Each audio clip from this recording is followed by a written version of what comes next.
Cool. All right. So we have the newest Penn State commit, Gray Burnett. Gray Burnett, how we doing tonight? I'm good. Good. Just finished up practice. Got a good scrapping. Just hanging out. All right. So it's been made official. Two-time state champion, Division One in Ohio, right, Gray? Yep. Three-time OAC junior high state champion. How many OAC grade school titles did you win? Oh gosh, I gotta go back and think. So yeah, three junior highs. Um, so I lost the first year I ever went. Then I won. Then I won again. Then I think I lost, and then I think I won the rest of them. So I probably had around seven. If I had probably seven, three junior high, four grade school. That sounds about right. Okay. And the most popular Gray Burnett video on the internet Yeah. Yeah. is from the OAC 45-pound D1 45. championship, 45-pound D1 championship final with Carter Truckovich, correct? Yeah. It's one of the greatest videos ever. But like, hold on. So I've told you, I've seen it pirated. I've Yeah. seen Chinese, I've seen Korean, I've seen Farsi. Dude, the one in Farsi had over 100 million views. Dude, that's great. Like, yeah, it'll pop up on my Instagram feed like I probably see it at least once a month. At least like I'll just scroll on and it pops up. If I have like a bunch of wrestling stuff on there, it always comes up. It's crazy. Do you Pretty remember cool. that? Do you remember? I do, like I remember it was a while ago. Like I remember stuff like from the tournament, but it was crazy. Like I just remember like the stuff we did or that I did in that match, like we never practiced before. Like that was the craziest part about it. Like we had never like done like funk rolls or like worked on that kind of scrambling stuff. It was just like, oh, I watched the NCAA tournament a week before, and then I started trying this stuff at OAC. It was crazy, but I remember some of it. But I just remember having fun. That was a fun match. It was crazy because like I ended up teching him, but like it was like I almost feel like it was close on the score. Like it was a good match. You know what I mean? It No, was it's a crazy. real good match. Like my thing Rolling is, around, doing twisters and stuff, scrambling. Like it was a good match. We were scrapping, I but think under yeah, these new rules, he could have pinned you on the edge of the mat. yeah, I think. yeah. He hit you Because with a the twister, college out of right? bounds. Yeah, he had a twister out of bounds, but then I like wrestled through it. So he probably would have scored points at least, but I like wrestled through it. But it got crazy. Yeah, Well, yeah, my thing is, I don't know if you would have teched him because yeah, now it's a 7 point. Probably a seven yeah. point move, I agree. minimum a 4 or 5 pointer, right? Because it's so quick. Yeah, Oh man, it's so wild to think about. yeah. It's crazy. Do you remember like coming up as a little kid, going to all your Uncle Eric's and your dad's camps in Milan, and then I think you would have been like a little guy when we were at Mhm. the other building. Yeah, Lagrange. I Yeah. remember. I remember like small stuff about Lagrange. I mean, pretty much every day, my Opa would run practices, and we did literally the same thing every day: fireman's barrel roll, high crotch, go behinds, cross wrist roll through tilt, arm bar half. So I remember like the basics of what we did, and then if you had a good practice, you could get a Jolly Rancher. If you had a really good day, you could get two out of the jar. So I remember stuff like that. But Lagrange was sweet, little barn, probably about what like one mat. It's Yeah, probably one mat, it was a two garage bay, yeah, like a yeah, two-car garage, and then yeah, at the little side part where the locker room, gross yeah. showering area was, And and I the remember weight room. the little like the lounge area, like where there was like a bedroom and stuff in there. Yeah, 'Cause, yeah. That's your it was like dad and your uncle yeah, both live there. dude, that's what we were actually talking about this a couple weeks ago, telling me all these crazy stories about because like obviously my dad and my uncle would run the camps out of there and stuff, and he was telling me how he would counsel them and would just live out of there. It was good stuff though. But yeah, I yeah, I mopped remember the like great. mats. I mopped the mats, plunged the toilets, and did all the runs in the morning. Oh my god, I bet that was so fun. It was, yeah, it I was mean, fun. it was Um, probably fun, but probably crazy. But Jim and Donna Pycraft are two of the best people I've ever met, and it was run yeah, out of their house, yeah, off their property. yeah, that's crazy. I can't believe you remember it. Yeah, no, I do a little. I mean, like I was, like you said, I was little. I mean, I was 5, 6 years old, probably even when I was seven, a little bit, and then we went over to Milan. But dude, yeah, it was crazy, so For the crazy. for the non-German people that are watching, what's an Oma and an Opa? Okay, so an Oma is like your grandma, and then an Opa is like your grandpa, but it's just German for yeah, your grandma and grandparents or your grandparents. So Your Oma, your grandmother, is actually from Germany.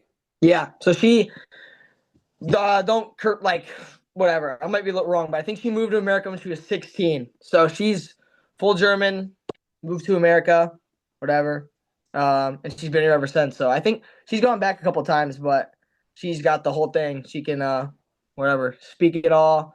A couple times when I was little, and I would because I would stay at Oma and Opa's and just like hang out.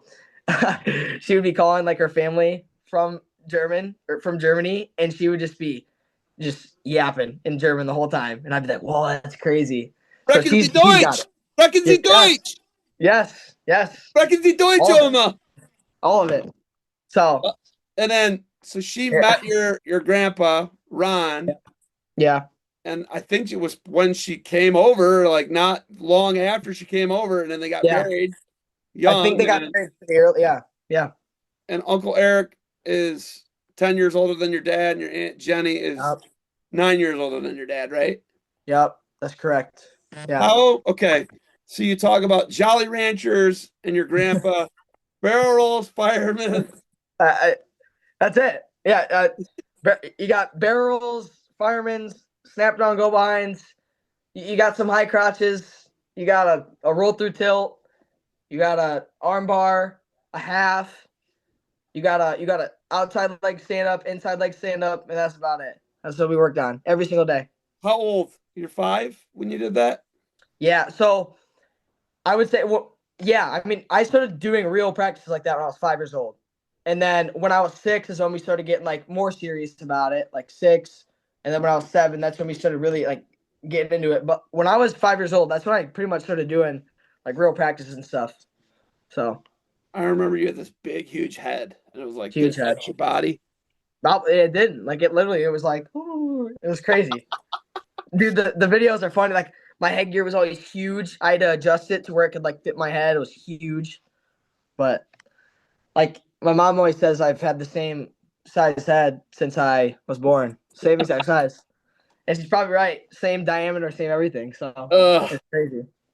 Okay, so this is the real question I think a lot of people want to know is you're, you're 5 years old. It's just like it's natural. You just go and you're kind of thrust into it, and obviously you have an affinity for it. It's a family sport with wrestling with your uncle Eric, who's an All-American at Clarion, Yep. your dad, who was a JUCO All-American at Iowa Central, and then he transferred to Nebraska. How do you like? It's just all you've ever known. How do you still love it? How you love it? Because you obviously Yeah. love the sport. How do you still have a deep love and appreciation for the sport of wrestling? And how does it like? How do you evolve? How do you change? How do you still continue to get better and have growth like you do? Yeah, I think it's just like my overall love for the sport. Like when I like I'll be sitting around thinking sometimes it's like I'm not sure like what exactly I would do without wrestling. You know what I mean? Like I like my whole lifestyle almost like revolves around wrestling, and I guess that could be a good or a bad thing. But I do a good job of balancing things. But I think it's just since I was 4 years old and like laying on the mat and just hanging out with all the guys like Stevie Mitchell, you know what I mean, like just everyone, you know what I mean, out at Milan, like I just naturally fell in love, with wrestling, and I was lucky. I had my opa and my grandpa, or yeah, my opa and my uncle and my dad, and they pushed me, but they didn't like force me to do it. You know what I mean? It was they got me into it, and ever since they got me into it, I've just been pretty attached, and I think I've always just had a lot of fun. And my dad has done a good job of not like burning me out, and I don't even know if I really like believe in like getting burnt out, but he's just done a good job of like being honest with me and like, hey, like if you need a break, just let me know. So like little things like that. But I think just, yeah, I mean, my overall just like love, and I'm always like hungry to get better, and I'm always looking for the next best thing. Next best whatever tournaments, like things like that. Like we always we always chased the best competition, which is fun. You know what I mean? Like when you're always chasing the best guys, you're always gonna have challenges, and then when you have challenges, that brings more things you have to work on, and then it's just like a never-ending cycle. So I think that is really what's just like always pushed me. I think it's just I just like really love wrestling, and I just love having fun and getting better. And it's just the idea that like I'm never gonna be at my like max potential, and I can just continue to get better. And I really like that. So I just like chasing greatness, and I think that's just always how I've thought. You know what I mean? Like even when I've had success on, a lot of these levels, it's like there's always I can always get better, or I can always jump another level. So I think that's just what it's always been for me. I love competing. I pretty much just love everything about it. So yeah, I just I genuinely don't know what I would do if I didn't wrestle. I'd probably I don't know play lacrosse, whatever. My mom got me into that, but yeah, I generally do just love wrestling. It's probably the best thing in the world. So When yeah, did lacrosse go away and it become a singular focus on wrestling? Because I think in middle school yeah, you were still doing lacrosse. yeah. And I seriously like thought about trying to play in high school and stuff and being like a whatever a dual sport athlete, but I think it just got to the point where it was kind of I just felt I had to choose between them because it was getting to the point where it was cutting into my wrestling training to where I really started to need to really start jumping levels in my wrestling. Like I think when it really like changed and when I really dropped across was the U15 World Team Trials for like the Pan Am thing. Um it was like that spring and I was training for U15s, but that's when lacrosse season is in the spring. So I was like, well, I don't know if I can do both of these at the same time because and like if I'm gonna play lacrosse, I'm not gonna do it like just half. You know what I mean? Like I like being fully bought in with whatever I'm doing, and it was just hard sometimes doing both because not only am I wrestling, but I'm cross training for that wrestling. You know what I mean? Whatever you're running, you're strength training, you're doing whatever. So I think that was when it really changed. So that was like my 8th grade year, and I talked to my parents, and I was like, yeah, I think it's just time to whatever stop playing lacrosse and really focus all in on wrestling. Which I was always fully bought in on wrestling, but just not playing lacrosse anymore, and then that opening of that much more time for wrestling, I think really changed me. And just like I said, kind of fully bought me in. So and it sucked. I mean, I really liked the cross. Like, I was pretty good. I mean, we had a group of like 5 or 6 Perrysburg guys that were all still buddies, and we were all really good. We were all on the same team, and it sucked.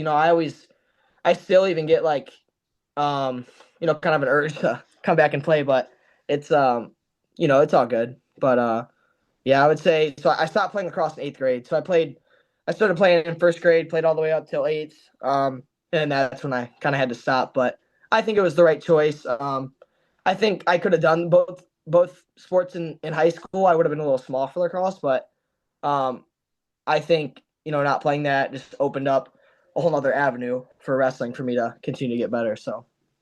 So mom talked you into lacrosse. Did dad talk you out of lacrosse, or was that your decision completely individually?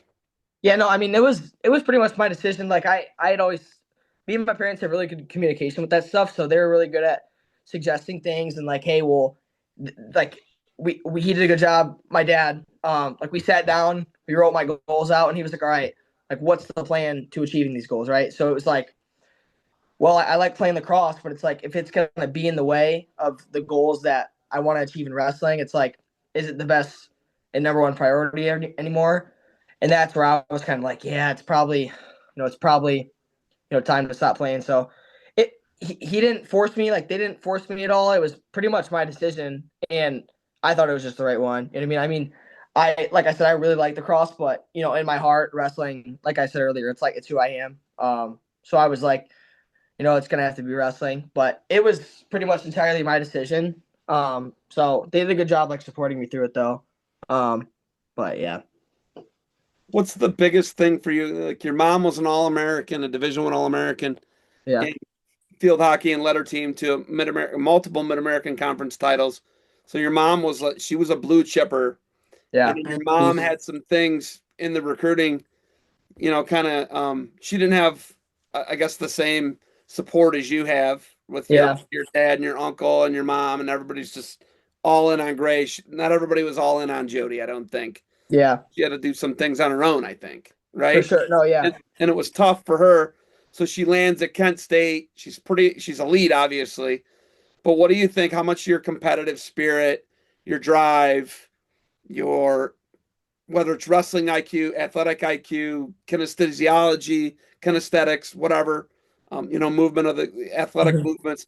Yep. How much you think comes from mom? How much you think comes from dad? And it's not like a loaded, oh, I want you to dog your dad because he's a caveman. But like when I ask you a question like that, like how much do you see where you feel like, oh, this is from my mom, oh, this is from my dad? Like how do you feel like what percentage of Gray Burnett is a makeup of Scotty Burnett and Jody the Lynx Yeah. dog Lumi? That's a good question. I mean, like, dude, like you said, like I'm like super duper lucky. Like I don't know like what percent of people or of like kids in the world like have the the parents that I have, you know what I mean? Like the peaks they had, you know what I mean, in their like athletic career. Like mom, D1 All American, you know what I mean? Like Kent State, like B Scully. Like, you know what I mean? You can't get much higher than that at you know what I mean, at her sport. And then like my dad, like absolutely like number one recruit coming out of high school, you know what I mean? Like Juke All American, like dude went to Nebraska, you know what I mean? Like was a couple matches away from, you know what I mean, being the guy. Like it's like I'm super lucky. I had both of those figures, you know what I mean? And I still do like I have both of these figures like leading me and like giving me advice, and it's like it's crazy. But I mean, to answer your question, I don't that's hard. I mean, it's like my mom, she's a really good, I would say like just leader. Like I think from like on the basis of like our family too. Like she does a really good job of like leading our family and helping us out with things. And I think that's almost kind of what she was in field hockey. You know what I mean? Like being the goalie, like you're almost like the centerpiece of the team. And I think she almost does that like for our family. So I think I almost kind of inherited that a little bit from her, or I'm trying to. Like I think um she gives me good advice on being a better like leader, you know, for our team in general and for whoever like our club guys. So I would say like from the leadership part, I think my mom has done a really good job of you know, showing me and like telling me how to be a good leader and you know just giving me good tips on that. But that's she's also like from like an athleticism standpoint, I think it's 50-50 for both. Like my dad was an absolute freak. Like he was actually like all like fast, like John Smith ankle picks and stuff. I'm not really like that, but like we're similar in like builds and stuff like that. And then my mom was a tank, you know what I mean? Like she was just a beast. So I think I got a lot of my strength from her and then whatever speed I got probably from my dad. But I don't know, dude. I'd probably say 50-50 split down the middle from what I got both because they're both just absolute beasts. So I don't even.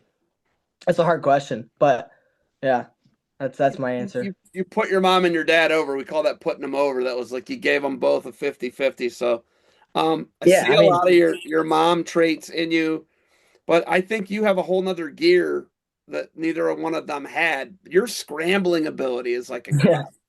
You're yeah, a really good scrambler, and you mhm, have been since you were a little boy, yeah, right? Since 5, 6 year old, since itty bitty, um, mhm, you've been a great scrambler. It's yeah, almost like if you look at Jim and Jeff Jordan, they were hammers, right? They're hitting you yeah, with the head inside single leg, always battling you. Everything's from a collar tie. They're wearing you out. They're moving you. And then you look at his sons; they're better athletes.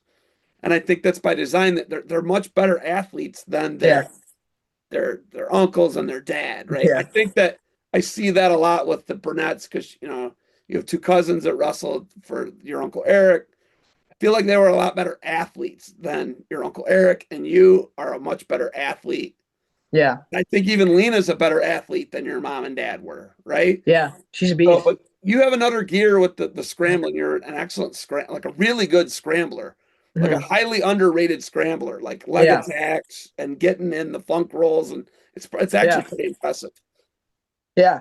I think like when I think about that, I think it's actually like pretty cool. Like that's what I really like about like my wrestling style. Like obviously I'm always trying to improve in every single position I can and be like a really well-rounded wrestler, but I think I can really like pretty much wrestle in any position I get in. And that's really what I like about my style. You know what I mean? Like you said with like this is not a slight, but like Jordan's like boom, boom, boom, bang. You know what I mean? And it's like I feel like like we've done such a good job of like hand fighting and stuff over the years where I can like boom, boom, boom. Get my hands going, get to a leg attack. But then it's also the other way around. Like if they get to my leg, I can wrestle out of it, right? You know what I mean? And then it's like whatever, like even on the mat, like if I'm bottom, I can start scrambling out of stuff. Or if I'm on top, I can start rolling around. So I think like just adding that what am I trying to say? Like that whatever, just that scrambling into my wrestling and obviously other things too. It really makes me a well-rounded wrestler. That's what I like about my style a lot. You know what I mean?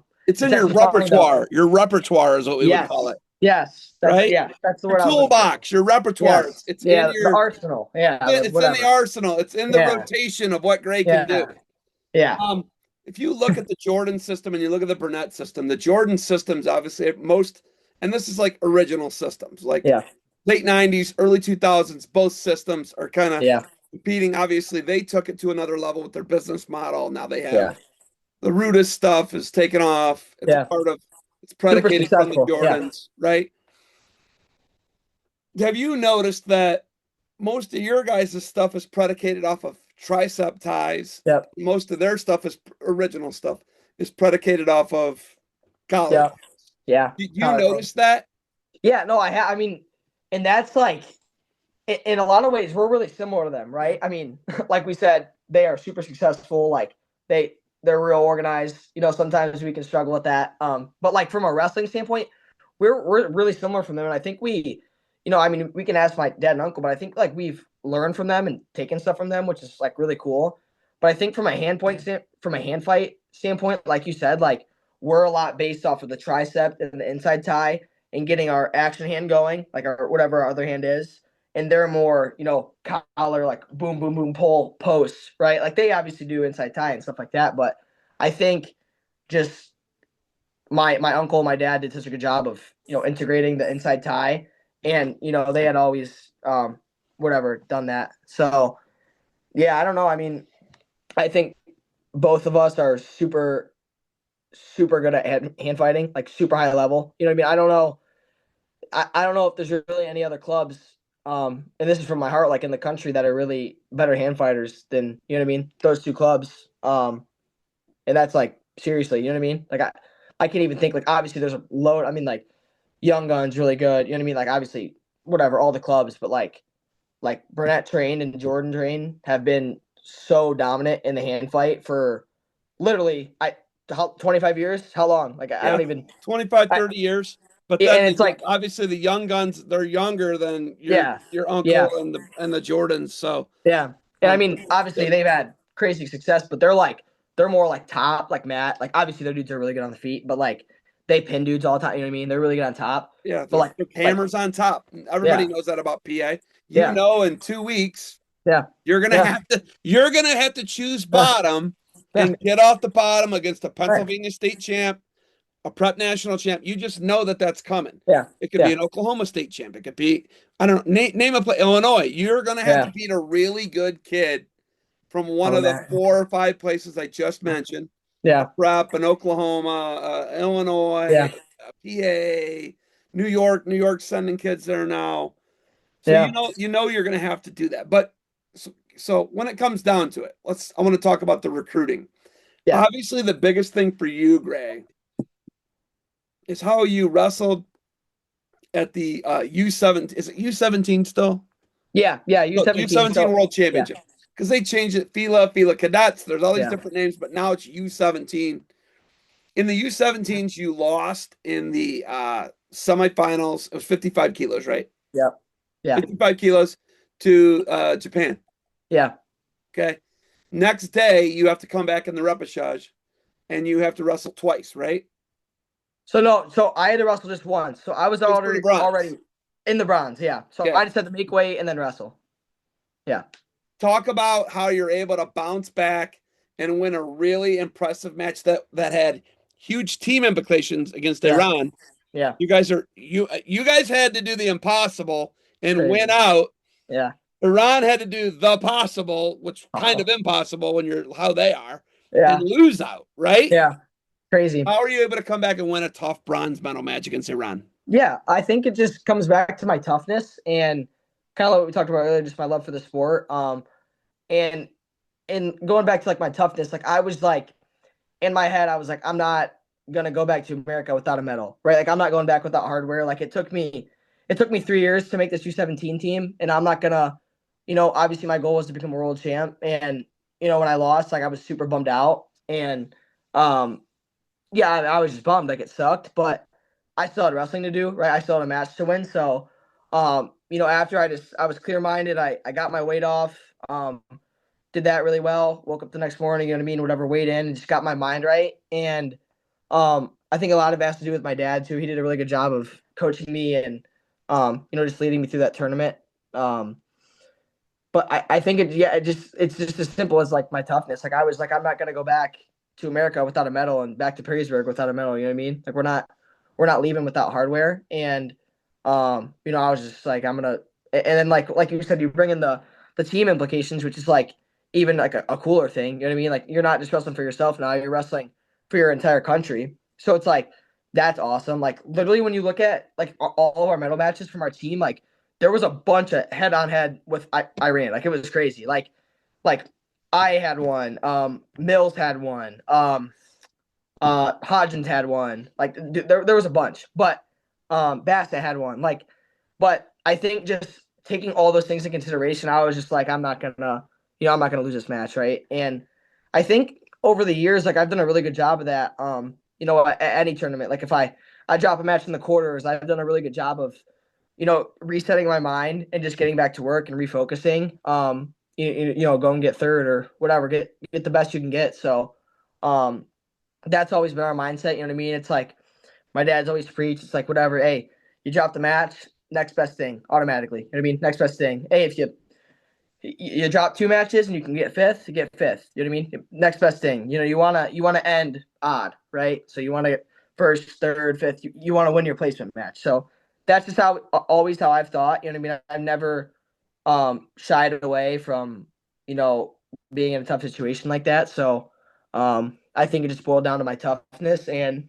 yeah, I mean I had a great support system, so they did a great job getting me ready and stuff.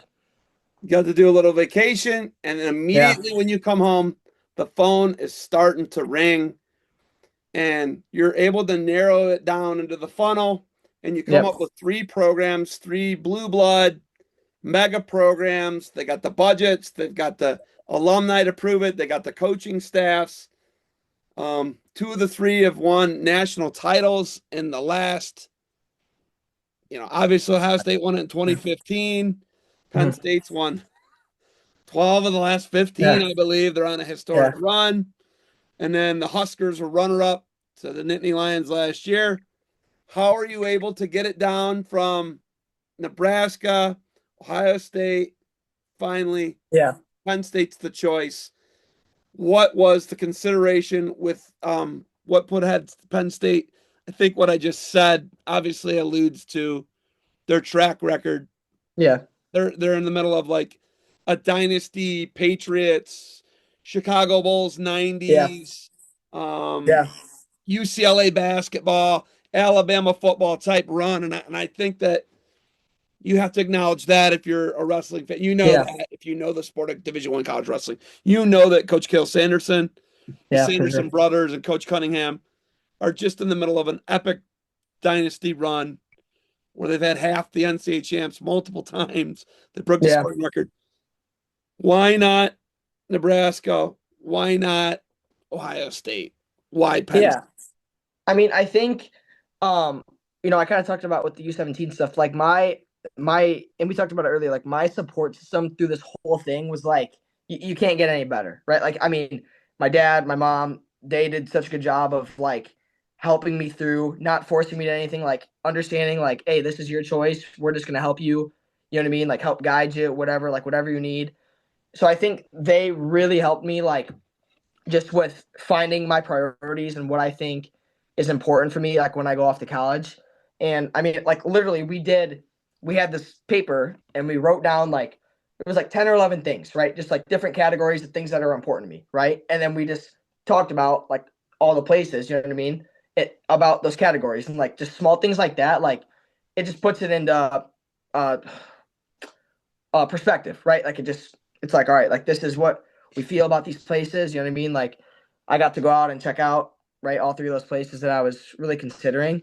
And honestly, I think like one of the deciding factors for me for Penn State was just I think just the people involved in their program. Like they don't just develop wrestlers, which obviously we know we can like they've been dominating for 10 years now. Like they don't just develop wrestlers, they develop people as well, right? Like whenever I've been around those guys or been up there in Happy Valley, like there's not been one person that has been like mean, you know what I mean, like selfish, like nothing like that. Like everything is just everyone's just grateful. Like they're all just blessed to do what they do. They just love wrestling.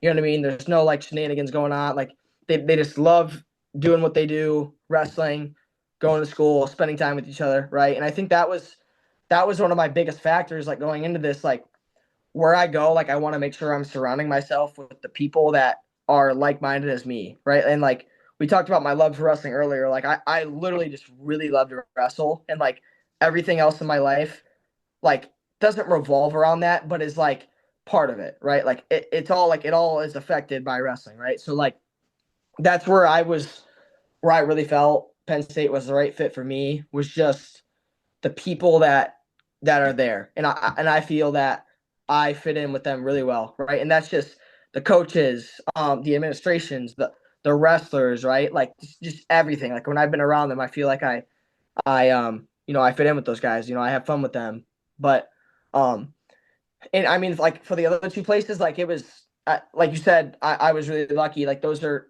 three of the blue bloods of wrestling, right? Like those are the other two programs are great programs, right? I mean, Ohio State, whatever, just won national duels. They've been national champs. Like Nebraska, just runner ups, right? Like from a wrestling standpoint, like obviously we know they got it, and they have really good coaching staffs, really good programs, and everything. And obviously, like we're pretty close to Ohio State, in proximity and stuff, but I honestly just felt that me overall as a person and my family, I felt we really fit in with just the Penn State culture in general. And I just feel like there was that's what I want to surround myself with.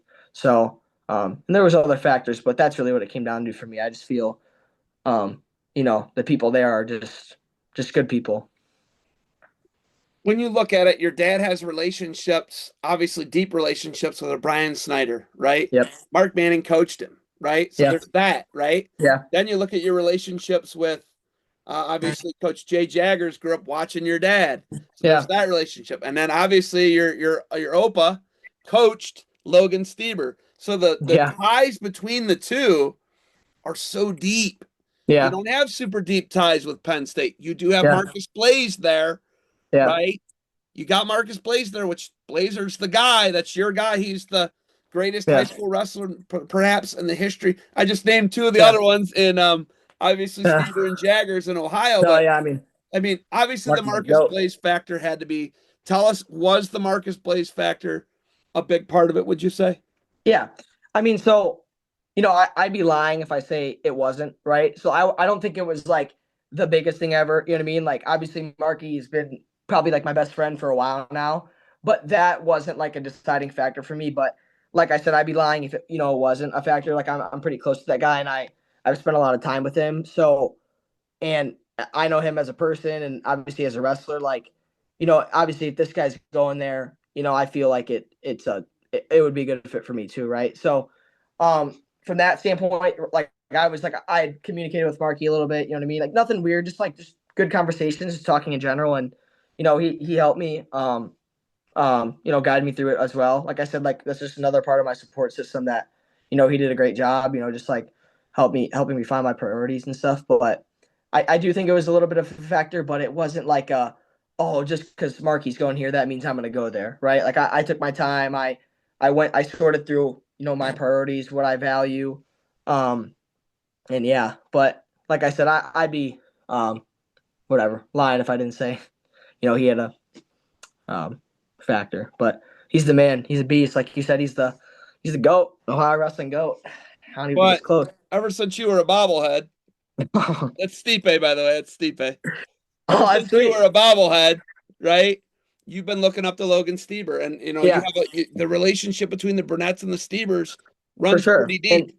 And Was that tough? yeah. Was that tough to make that call, or did they Yeah. make you make a call, or you're like a kid today and just text them? How do you call Mark Manning? How do you call Yeah. Brian Snyder? How do you call Logan Stieber, Jaggers, whoever you're calling, Coach Ryan, Yeah. whoever, James Green, whoever you're calling, Bo Jordan? I don't know, right? Um, Yeah. is that a call? Is it a tough call for a high Yeah. school No, kid to so make? I felt definitely obligated to give those guys a call. I think they definitely deserve it. And I could talk about them for a second. Like you said, like that was the really tough part for me was I had roots and I was connected to all these programs, right? Like my dad literally went through the Nebraska program, was teammates with Snyder, and was coached by Manning, right? Like he knows us, we know them. Then obviously with Ohio State, like we've been really close with Logan Stieber and Coach Jaggers for however long now. Like we really know them. So I think that's what was the most challenging part for me. And like, those calls, they weren't easy. You know what I mean? They like calls never are never easy like that. But they just had to be done. And I was lucky, like both of those programs they're really good people too in general. Like the calls I had with Coach Manning and Logan were nothing but respect and good, you know what I mean? They weren't mean or anything. They were respectful, and they understood, and they were cool. But yeah, I definitely felt obligated to make those calls, especially because they were, investing so much of their time and effort, what I mean, into trying to get me to go there. So, yeah, just they're just good people, and me and my family, I would never just whatever, just send a text, right? I felt I definitely had to, make a call and um talk to them, right, voice to voice, and just talk it through. So, yeah. Okay, last question. What's Coach Kale like, and what was your whole interaction with him throughout the process? Yeah, no, Coach Kale's he's a beast. I like Coach Kale. Super chill guy, pretty just hangs out, pretty nonchalant. He was actually just up at practice today. He came up and hung out, so that was cool. But yeah, super chill guy. I mean, just like I said, he's just a great person. Obviously he's an alien out of the mat. He knows a million tricks on the mat. And he's probably one of the greatest wrestlers of all time. So, he's just super super cool and super supportive, and just like really understanding about everything. And that goes along with like the whole Penn State coaching staff, right? Like Coach Cody, Coach Cunningham, they were all just really good dudes, and just really communicate. Like I could just communicate with them about anything. So, but yeah, I mean, just good people. Coach Kale's pretty chill, but he's the man.